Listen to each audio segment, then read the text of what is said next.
Wants to talk about the algorithm. Everybody has an opinion on it. Most interesting thing is that the algorithm's not quite real, in my opinion.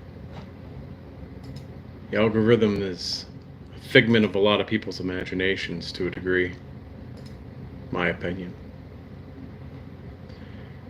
The algorithm can be your best friend if you make honest, targeted content.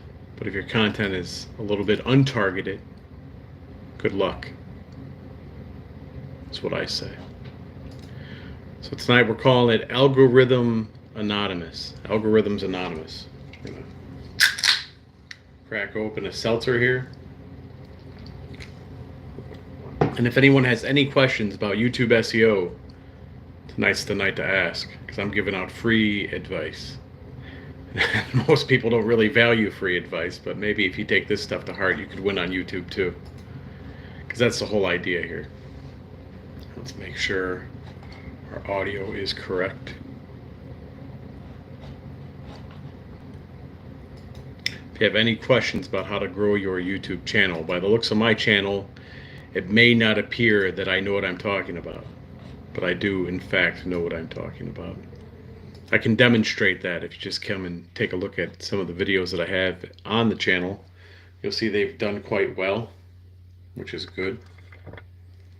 Test my audio, make sure everything's working correctly. I'm using the earbuds tonight. Don't usually use those. So let's take a listen.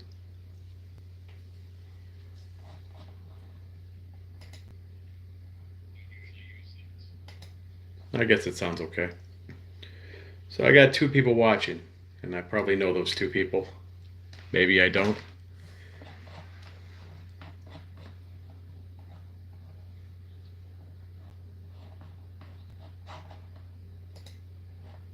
So let's go ahead and start a poll here. What's up, Tony? Tony, do you have a YouTube channel?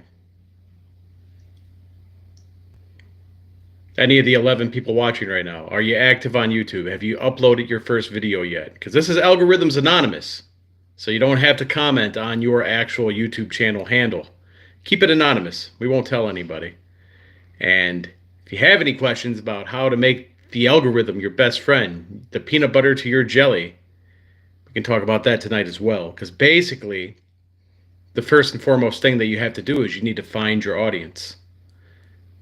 The audience is the most important thing on YouTube. The audience is who YouTube serves. And the main objective is to keep people on your channel. Me and you in a boxing match? Absolutely, bro. I'm down for that. I mean, I guess I don't put it out there on the channel a whole lot, but I can show you the knuckles maybe. I am a huge boxing fan. I'm super hyped for the Tyson Fury fight this weekend. But yeah, Tony, drop your stats in the chat there. A fight in Mexico. I'm near the border. I'm near the border. I can maybe walk across the border and we can go ahead and have it in Rocky Point. You know, that's not that far from Arizona. I might have home field advantage though, because there's mostly Arizonans out there. James, this channel is about winning on YouTube. That's what we do here at Video SEO Club. And you know, Tony's proposing a $10,000 boxing match, and that's kind of piqued my interest there. I haven't boxed anybody in quite some time, but it was a favorite pastime of mine in my youth. But those were bare knuckle fights.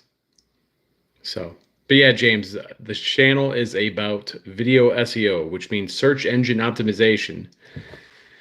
But tonight's about Algorithms Anonymous.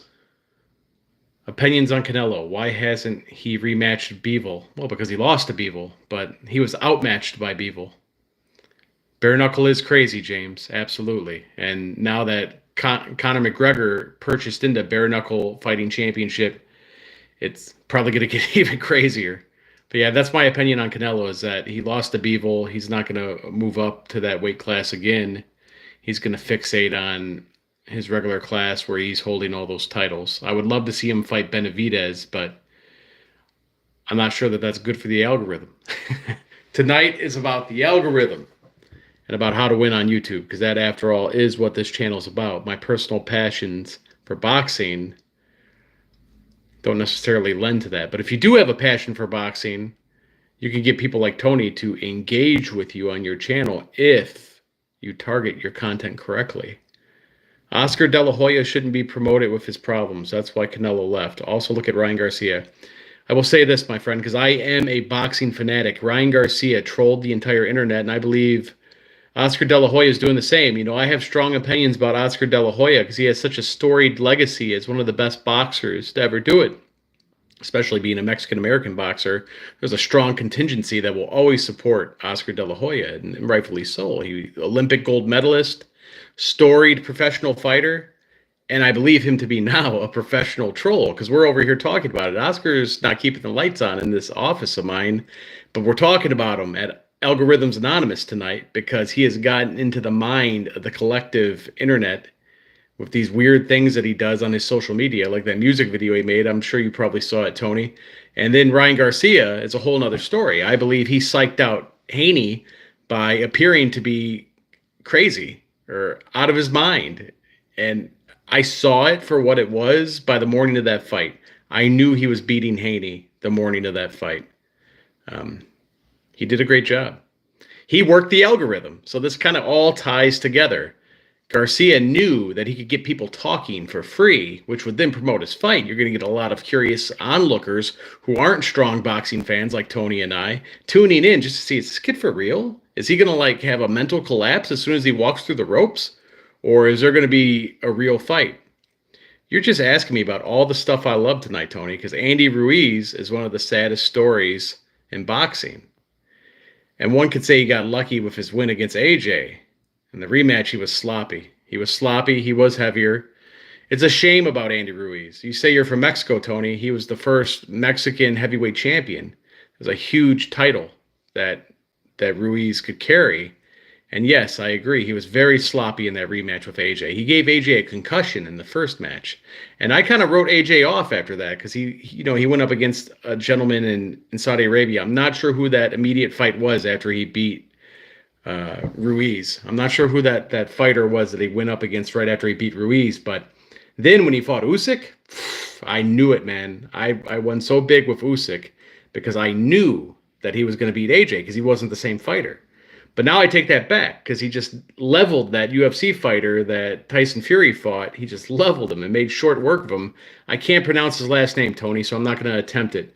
But AJ made short work of that guy, so you know what's going to happen. I've been predicting tomorrow that Saturday, Tyson Fury will defeat Usyk. It's going to be a knockout. That's my opinion. I'm thinking under 7 rounds. That's my guess. Fury beats Usyk on Saturday. The match is set up for him and AJ. Saudi Arabia be one of the biggest gates of all time. This is the match we've all wanted to see. You've wanted to see it, Tony. I've wanted to see it. The algorithm wants to see it. Trust me. It's going to be big news when 2 of the best British fighters are going head-to-head. Yeah, boxing channels, I guess they're not too big, Tony. That could be true. You know, people say that Jake Paul soured the boxing sport of boxing. I think he's brought more eyes to it. I've loved boxing for quite some time. If you look at my channel here and you look at the videos on my channel, you'll see I've reviewed quite a few wrestling channels. Like I did a review on The Undertaker's channel. I did a review on Maven, the guy who won Tough Enough's channel. I interviewed Maven's channel manager. That'll be coming out soon here. I'm editing that tonight. I've looked at Billy Corgan and the National Wrestling Alliance, Ohio Valley Wrestling with Al Snow. But as a person, I got out of wrestling by the time I was probably 13. My interest flipped to boxing, and I've been a boxing fanatic ever since. Whereas I love the classic WWF Attitude Era and all that stuff, but boxing, for lack of a better term, is usually real. I won't say it's always real. And sometimes those judges seem to be on the take. Sometimes referees interfere with fights. But I would say the majority of fights are real. The majority. And I love to go to local fights here in Phoenix. There's quite a few good fights out here. There's Del Sol Boxing. There's Iron Boy.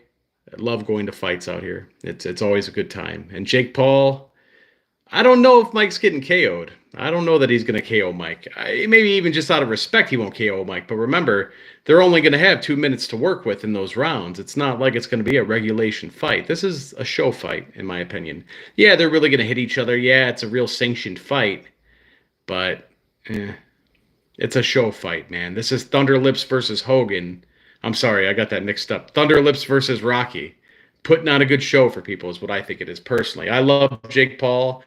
I saw him when he beat Silva out here in Glendale, Arizona. It's a great fight. I got to be there in attendance. I catch a lot of flack for being a Jake Paul boxing fan, but I will say this: the last two guys that Jake fought on the zone, they were not high caliber fighters. But, then you make the argument that Jake isn't necessarily a high caliber fighter on paper. He's still making his bones and he's fighting guys that are ranked adequately to where he's ranked. So it makes a lot of sense, these fights. But for me, as a fight fan, I'd much rather see him fight someone, ranked in the top 15 rather than some of these guys that have had a 2-year layoff that are 10 years older than him and haven't fought any high caliber guys. Yeah, they have winning records, but they've only fought guys that were also on the way up. So it's not like he's fighting high caliber guys, but even you could say the high caliber guys that he does fight are former UFC fighters that weren't the biggest strikers either. I am a Jake fan. We saw the Tommy Fury fight on that split decision. I felt that was a bad call by the judges, but it was a horrible fight also. Tommy Fury is not interesting to watch. I'm not sure if he's on the undercard for this fight this weekend, but if he is, I'll probably go make a sandwich or something during that. I'll work on some YouTube videos while Tommy's in there because it's just tie-up city. His arms are so long, he's just going to tie the guy up. It's going to be a snooze fest like probably this webcast has turned into for people who wanted to hear about the algorithm. Crawford versus Canelo. I think Canelo wins, but I don't know a lot about Terrence Crawford. I know who he is, but I haven't seen him fight a whole lot. I mostly watch Mexican-American fighters is what I mostly watch. I'm here in Arizona. I've been a Canelo fan, but I was at the Munguia Ryder fight that happened here in Phoenix, and I watched Munguia drop Ryder. He knocked him down like 4 times. Huge fan of Mexican fighters. It's not like a racial thing or anything like that. I just have more exposure to Mexican fighters because Arizona has a huge contingency of Mexican fighters. Benavidez is from South Phoenix. Obviously, Michael Carbajal. There's a storied history of Mexican fighters here in Arizona, so there's huge coverage for Mexican-American fighters and Mexican-born fighters here in Arizona. But yeah, I'm sure it'll be a good fight, just like I thought the Munguia fight was great. I had Munguia in the Canelo fight. I'm a Munguia fan, and he was giving Canelo a run for the money early on, but Canelo's Canelo, the man's dedicated. I thought maybe his dedication might have slipped in the years that he's been on top. But Canelo he's truly dedicated. He is the Julio Cesar Chavez of his generation, absolutely. And, Tyson Fury is the same caliber fighter. That's why as much as I like Usyk, I love Usyk's story. I love that Usyk's out there fighting for his homeland and he's supporting his people. I love that, but Tyson Fury is a once-in-a-generation fighter, man. And we've seen the guy with Wilder get off the canvas by that huge guy, Wilder. Usyk's not that big, man. He's going to come in outweighing Usyk by like 40 or 50 pounds on Saturday. If you guys aren't going to watch the Fury fight, consider it. Go find someone who's putting it on, watch that fight. It's going to be an extravaganza, as Don King would say. So I see we got 5 people watching. Are any of you out there YouTube managers? Are any of you guys thinking about being YouTube channel managers? That's the $1 million question. And it can turn into a $1 million career. It hasn't for me yet, but it's definitely turned into a full-time career. And I like to help people who have questions about turning digital marketing into a full-time career. And that's definitely what Algorithms Anonymous meeting is about tonight, talking about the algorithm. The algorithm is kind of like gremlins. You put water on gremlins and they multiply. Well, you can't put water on the algorithm because you'll crash the server. But what you can do is put quality content onto the algorithm. Well-defined content that's actually targeting specific people and specific interests that have a high degree of general interest on YouTube. And when you target these different topics, especially topics like Tony here said with the boxing niche not being covered that often, when that happens, you kind of edge yourself out of the competition a little bit because there's not so many people making those videos. You don't have a ton of people competing with you. So that might sound I don't know, weak-minded or selling yourself short, but you got to start somewhere. You know what I mean? So basically, with this channel, Video SEO Club, we're at about 1,400 subscribers right now. The largest channel I've ever managed is at 1 million subscribers, and that took 2 years. Not sure if Video SEO Club ever gets to 1 million subscribers. Any of you people out there watching right now, do you have channels that are active? I'll pull them up right now and I'll give you a channel review right now. I'm doing nothing. I'm done for the day on my regular work. I wouldn't mind pulling up somebody's videos or somebody's YouTube channel and giving you an impromptu review here.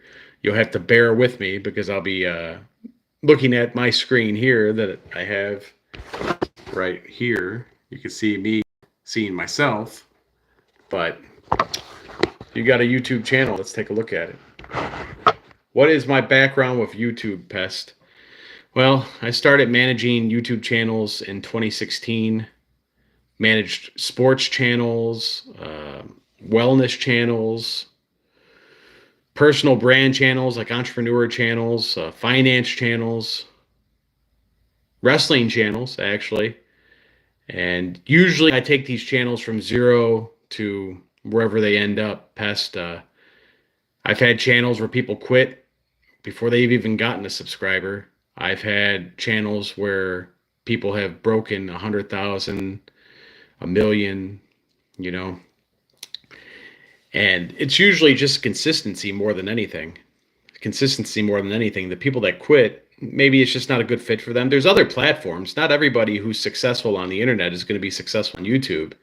It's its own thing, you know, just like Instagram is. I have an Instagram page. I don't really do anything there, and I have like 200 people or something follow me. It's not even 1,000 people, you know, because I don't connect with Instagram as well as I think I connect with YouTube. YouTube is where I've lived, breathed, slept, and sipped seltzer for the last 8 years of my life. When I started YouTube, there was a lot less people doing it, I guess you could say, in 2016, but it was a lot more difficult, and there was a lot more ambiguity in terms of tracking things. Google Analytics, the back end of YouTube. Oh, you seen the Tony Khan video? Thank you, Pest. I appreciate that. Hey, you know what? I think Tony Khan is misunderstood, to be honest with you. I think Tony Khan is a good example for people to look at that want to get into business. Tony Khan is a testament to the fact that you can't do it all on your own. Now, I don't know the details about AEW intimately, but I do hear that Tony Khan tries to wear too many hats, you know. Vince McMahon didn't even do that. Vince McMahon had people that were helping him the entire path of WWE, WWF. Now, maybe that's a poor example because the reputation of Vince McMahon has soured so much so in the last 6 months to a year. But I think Tony's trying to do too much with too little. He's got great people that work at AEW that he could be leaning on. And it's the thing, too, is like I saw an article the other day, because while I don't watch wrestling, I do stay up with wrestling media because I'm just so intrigued by this niche market. I've been a fan of wrestling all my life, so I still keep up with some of the media. And I saw that Billy Corgan was talking about having a new television deal. I don't know. It's like, to me, it's like saying I'm a recording artist.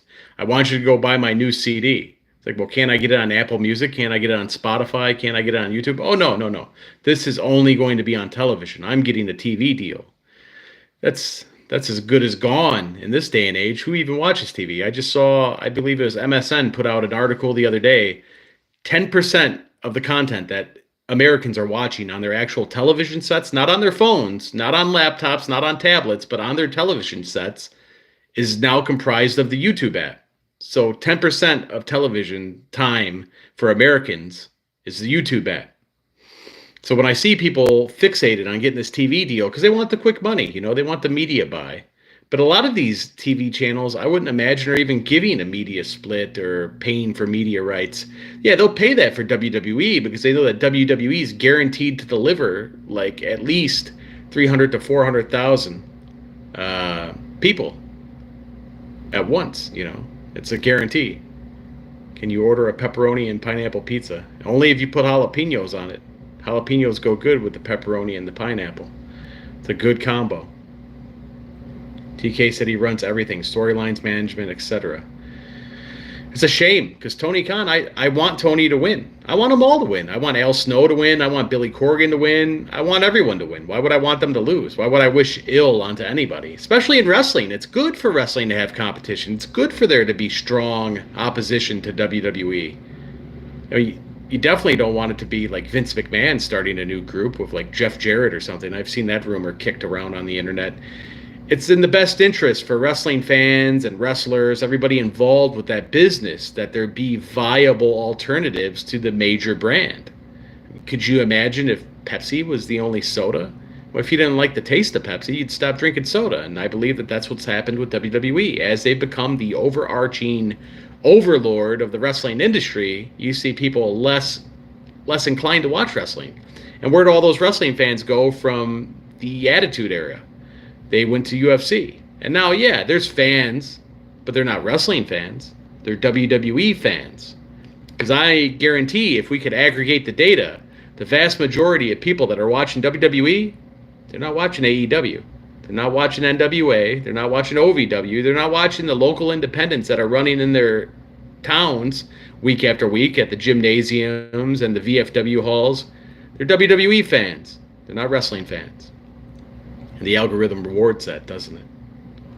And that's why the best interest for anybody to grow on YouTube as a wrestling organization, in my strong opinion, is to keep kayfabe. You have to keep kayfabe. If you're really dedicated to your craft as a pro wrestler, you need to go the MJF route, and you need to be kayfabe on all those social media accounts. It will grow your brand tremendously. And if you had, imagine, an entire roster of wrestlers somewhere working social media, working it, you notice I said, working social media through kayfabe, it'd be unstoppable. It'd be like the old days. And that's what people loved about wrestling back in the day, was magic. Talking about cable and satellite TV, it's crazy to see how many people have cut cords. Reminds me of Blockbuster when Netflix started. Well, yeah. But the funny thing about it is that you should bring that up, Pest, is that as they've cut the cords, streaming services have increased in price. Streaming video costs more than it ever has, right? So now people are actually, I guess you could say, unplugging their LAN, unplugging the Ethernet cable from some of these streaming services, turning off their Wi-Fi. But there's one streaming service that's still free and delivers great video content. I think it's YouTube. I think if people were smart, they'd be getting on YouTube. So if I got people watching tonight and you want to start a YouTube channel, kick your idea in there. I'll tell you how to do it. If you have a YouTube channel, send me a link to it. We'll review it right now. I'll tell you what's good, tell you what's bad. Just my opinion. What I think is good and what I think is bad doesn't really matter. But you have to understand this also. When I say good and bad, I'm talking about what is growing your channel and what is holding your channel back more than anything. It's never about what I personally like. It's never about what I personally like. On my channel, it's rarely about what I personally like. I might cover topics that I personally like, how we spoke at length here earlier about boxing, but I don't do a lot of that. And you see, I tried to get out of that conversation a little bit, but I'll loop on boxing because it is one of my passions. But it's never about what I personally like. It's always about what the audience likes, more than anything. That's how you grow on YouTube. You have to do what the audience likes. Could you imagine if back in the day Jay Leno was running The Tonight Show and it was only about his classic cars? How many episodes of that would you watch? It wouldn't even last an entire season. You'd get sick of it. Now he has his classic car show, but where is it? It was like on the Car Channel or something, or Travel Channel, so it's all just relative. But if Jay Leno was running The Tonight Show and just talking about what he ate for dinner or how he feels about things, it wouldn't do so well. All right, Pest, let's see. Honestly, you only watch YouTube. When it comes to wrestling, I watch those cough wrestling websites. I'm not sure what that is. Maybe it's some of those fun sites where people accidentally share links. But I just don't find wrestling appealing anymore. I mean, it's not about it being fake or anything like that, because clearly it's not fake. You shouldn't even really call it fake. Predetermined is the better word, because people are sustaining real injuries in wrestling. People are having life-threatening injuries. I mean, people die wrestling. It's not necessarily fake, but it's predetermined scripted sports entertainment, right? That's the sterilized version of how we talk about pro wrestling now. Bootleg sites, yeah. Well, I don't do that for boxing, Pest. I go ahead and I bite the bullet. I'll be going to ppv.com this Saturday. I'm not getting paid for this, though. It would be really awesome if I was. I'll be buying that Tyson Fury fight. It's going to cost me $65. Hopefully one of the two people watching right now is not my wife. $65 to see Tyson fight Usyk, Tyson Fury. The other Tyson fight is going to be free on Netflix if you pay your $15 monthly fee, whatever it is. But that's not a real fight, in my opinion. It's going to be a show fight. An exhibition is the best way to call it that. That one's not predetermined, but you have a man who's 60 years old fighting a kid who's 28. It's not the most interesting thing, in my opinion. Well, seems like Algorithms Anonymous didn't talk a whole lot about algorithms, but I still enjoyed being here, and I appreciate everybody who tuned in. I think I'm going to cut her. It's about that time to go to sleep. Be waking up at 4 a.m. tomorrow. Get at it another day. So thank you all for being here. Pest, Tony, I hope that gentleman or lady there got the pepperoni and pineapple pizza. And appreciate everybody. Yep, Jake versus Tyson is on Netflix, Pest. It's going to be a free event on Netflix. Netflix is trying to bolster its live programming, mainly to compete with this platform, YouTube, and all some of the other platforms that have live. You see Prime going all in on live. Netflix is going to be having Raw in 2025 live.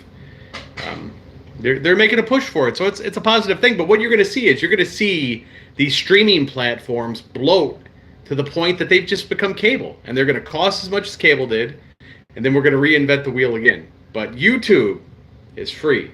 And if you ever want to take a crack, I don't know if that even sounds good, at being a YouTuber, keep an eye on this channel. Go take a look at vidIQ too. They got good content. There's tons of different people that are doing good content. All the people that have the thumbnails where they're pointing at things. I did some thumbnails like that, so I'm guilty of it as well. But YouTube is where it's going to grow. It's still the epicenter of all entertainment in terms of streaming long-form video on the internet. If they ban TikToks, we'll probably see another boost in shorts. I don't watch the news, so I don't know where we're at with that, if that's still a thing, if that's even a thing, if that's just some fear-mongering stuff. But the fact of the matter is if you want to be a digital creator and you want to grow in 2024, we got like 6 months left, right? You want to grow this year, and you want to grow next year, YouTube's the place to do it. Thank you all for being here tonight. Have a great night.